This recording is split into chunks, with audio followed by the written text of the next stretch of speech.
আমাদের পক্ষ থেকে কোনোদিন বলা হয় নাই যে চোরাচালানি কোনো রাজনীতি।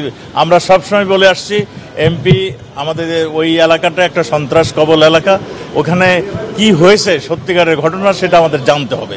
আমাদের মন্ত্রী কিংবা আমাদের আইজিপি কিংবা তদন্ত কর্মকর্তা না জেনে না কমপ্লিট না করে কিছু বলা উচিত না। আমরাও মনে করি তদন্ত শেষ হলে এগুলো আমরা কথা বলবো।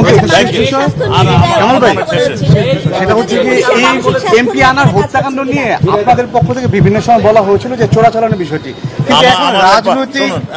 আমাদের পক্ষ থেকে কোনোদিন বলা হয় নাই যে চোরাচালানি কোনো রাজনীতি।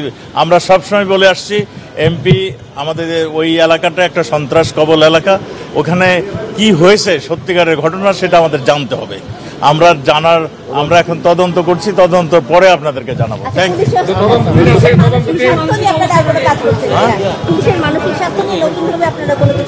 দেখুন এটা যখন আমাদের আইজিপি মহোদয় আছেন, ওনার বলছে মানে কাউন্সিলিং এর বিষয় কিংবা এটা আমি বলি পুলিশের, আমার মনে হয় আইজিপি সাহেব আর একটু অ্যাড করে দিবেন না।